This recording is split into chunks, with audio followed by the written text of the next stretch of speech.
I'm Dr. Sarah Black, and welcome to the Triathlete Project. In this video, we're going to be discussing a common overuse injury in swimmers, sometimes referred to as swimmer shoulder. Shoulder injuries are common in swimmers, with one study reporting that 23 to 38% of swimmers experience these injuries. And the Mayo Clinic states more than 200,000 US cases per year. Because swimming is an overhead sport that involves repetitive movements performed over the head at high speed or in extreme positions, overuse injuries often occur due to faulty biomechanics. And the shoulder joint often sacrifices stability for the sake of mobility, especially in competitive swimmers and triathletes. In this video, we'll focus on shoulder pain related to rotator cuff injuries, including tendinopathies and partial tendon tears. We won't dive into complete tendon tears, as triathletes with such injuries require a different clinical profile and management approach. Typically, shoulder pain with swimming falls into the categories of gradual onset or repetitive with sudden onset, while those complete tears are linked to trauma or an accident. Specific to swimming, it's the repetitive movements, whether in the recovery phase or the pull-through phase, that can cause excessive load on the rotator cuff tissues. And these shoulder injuries frequently involve multiple structures rather than being confined to a single structure or tissue. If you're watching this video, you may have been diagnosed with calcification of tendon, spurs, or humeral head elevation through X-ray imaging, or maybe even partial thickness tear through ultrasound or MRI. Or you may just be experiencing the following: significant interfering pain causing you to stop or modify your training, pain in the area of the four rotator cuff tendons, generally in the front or the side regions of the shoulder, tenderness in the shoulder joint with a dull character, so feeling like you can't really point to it because it's a deep sensation, especially with activities like overhead reaching, lifting, reaching behind the back, or sleeping on the affected side. Night pain and not being able to sleep on the affected side is a classic sign of rotator cuff injury.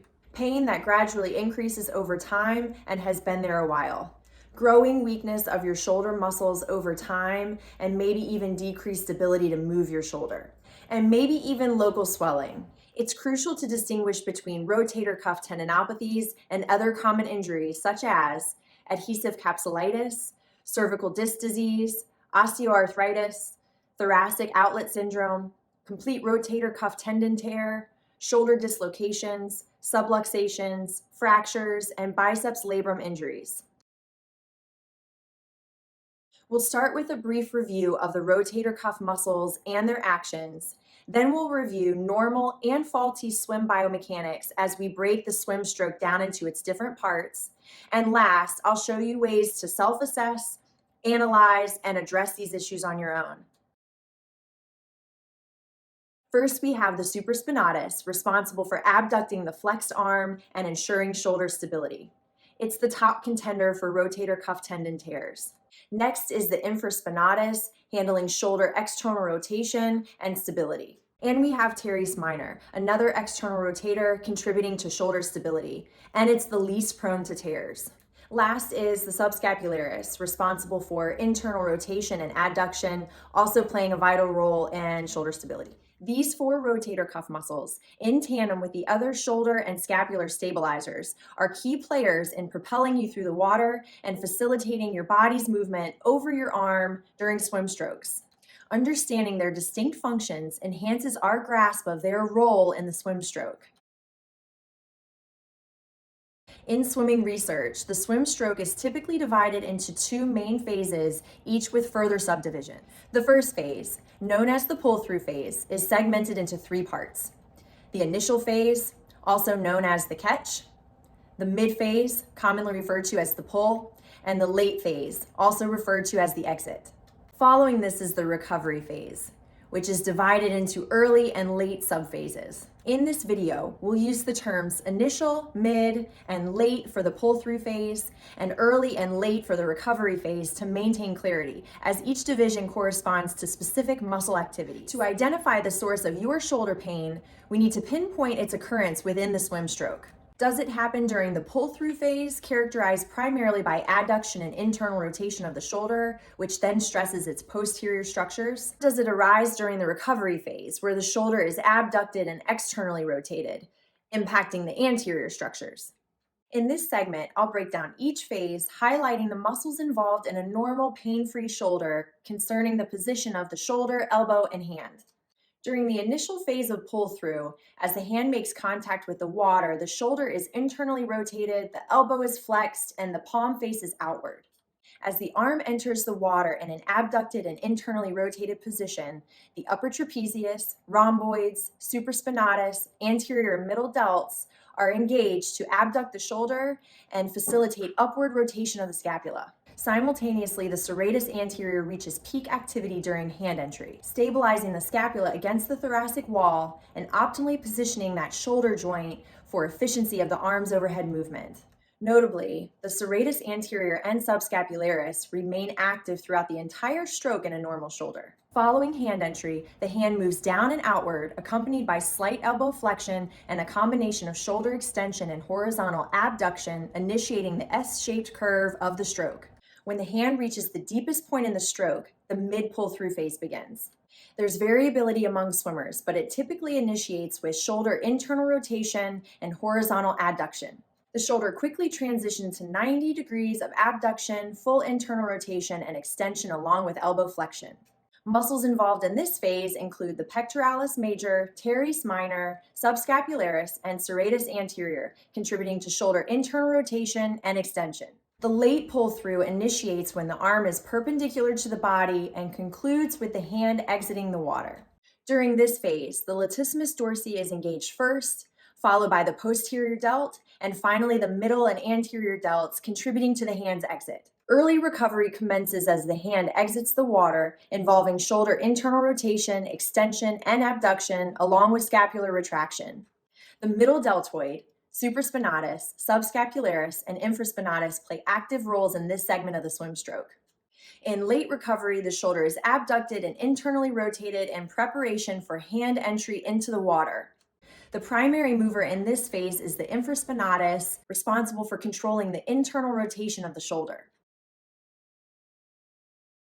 Now, faulty swimming biomechanics can manifest as reduced serratus anterior activity throughout the stroke, potentially due to weakness or lack of endurance, diminished function of the upper trapezius, rhomboids, and anterior and middle deltoids, leading to early and inefficient pull-through because you don't have enough shoulder abduction, elbows dropping and late recovery and early pull-through because of poor muscle endurance, crossing the body's midline at mid-pull-through, contributing to excessive horizontal adduction and internal rotation at end ranges, and limited cervical range of motion, contributing to excessive body roll when breathing. Additional biomechanical factors, not exclusive to swimming but identified in research, includes increased external rotation and decreased internal rotation of the shoulder, which increases the workload on the rotator cuff, mobility issues of the pec minor, weakness in middle and lower trapezius, and the serratus anterior, these muscles that are crucial for promoting scapular positioning in sport.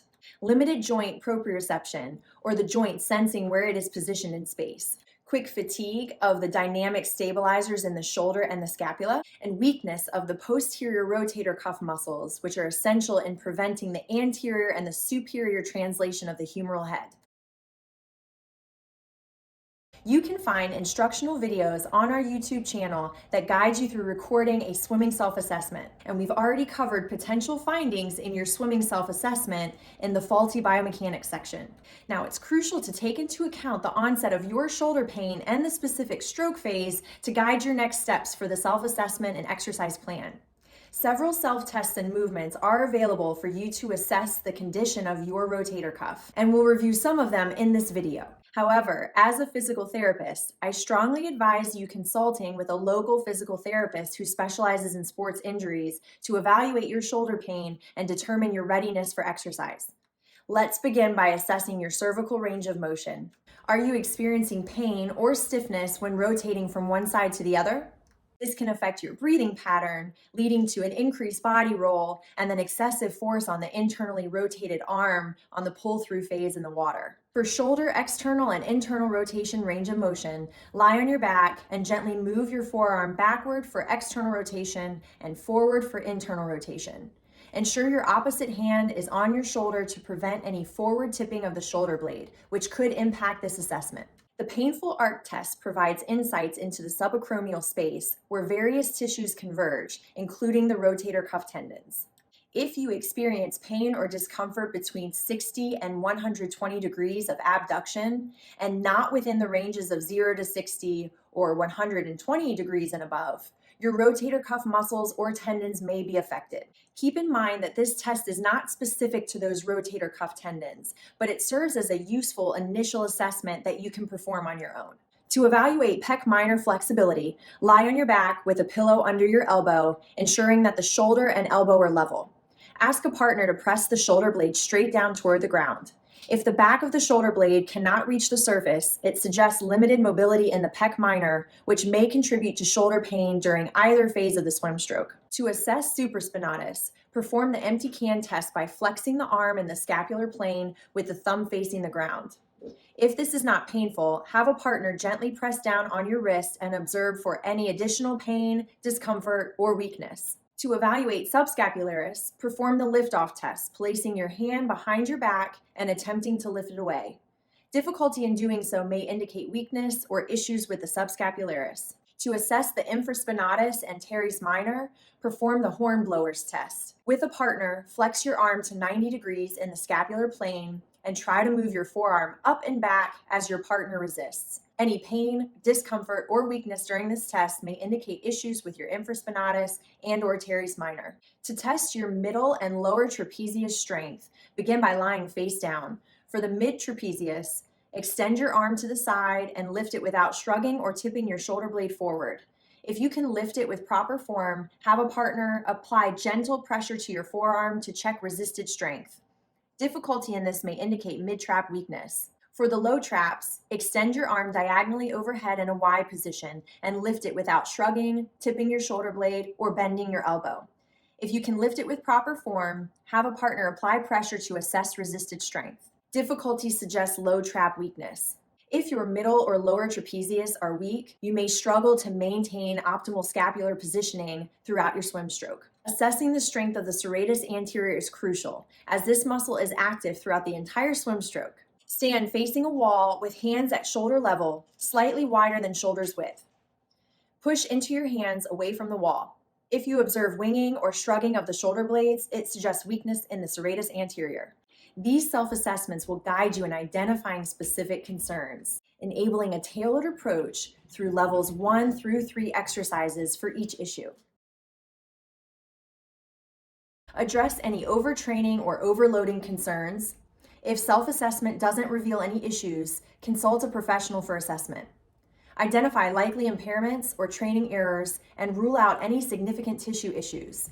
Prioritize strengthening in sagittal and frontal planes before rotational movements. I'll help you with this progression in the level 1 through 3 exercises. Prevent upper traps or levator scapula from taking over for serratus anterior, and maintain a neutral spine without head sagging during movements. In this video, we'll be focusing on level 1 exercises, an essential first step for triathletes struggling with rotator cuff issues. These exercises are designed to gently introduce your shoulder to rehabilitation and strengthening exercises. And when you're ready to advance, check out the level 2 and level 3 exercise handbook on the website. This resource features level 2 and level 3 exercises offering advanced strategies for rotator cuff concerns. The exercise handbook is available for purchase, enabling you to continue your journey and further your progress. Now, the following exercise ideas are meant to be a starting point to address your concerns. Strength, endurance, and proprioception of your entire shoulder and shoulder blade complex is crucial as a triathlete. So let's get started with level 1 and begin your path to improve sports performance. Here are 4 exercises to include before your swim workouts. Foam roll pecs, lats, triceps, and biceps for neurodampening and down regulation. Try this ball release up against the wall for pectoralis minor. Next, try the sleeper stretch to improve your internal rotation range of motion. And finish with a pectoralis minor Y stretch on the foam roller. Be sure to keep your spine flat up against the foam roller the entire time. Relax into the position and focus on your breathing. And here are 3 strengthening exercises to integrate into your strength training plan 2 to 3 times a week. Start with a 4-way isometric against the wall. You'll have flexion, extension, abduction, and external rotation. Isometrics are a great way to gently reintroduce strength to your shoulder complex without pain provocation. Next, try a T-raise in child's pose. This position really makes it hard for those spinal extensors to overcompensate and allows you to focus in on those middle trapezius muscles. And last, a dynamic hug with a resistance band targeting serratus anterior. Again, be sure to keep upper traps and levator scapula quiet. And there you have it. As I mentioned earlier, consider this a good starting point. The duration for adaptation varies based on individual factors, but generally committing to 6 to 8 weeks at 2 sessions per week is essential for really seeing those improvements in strength and endurance. I encourage you to give it a try and share your feedback in the comments below. And consider leaving any other issues you're dealing with as well. I'd love ideas for future videos. If you know a fellow triathlete who could benefit from this video, please share. I'll see you guys next time for more insights and tips at the Triathlete Project.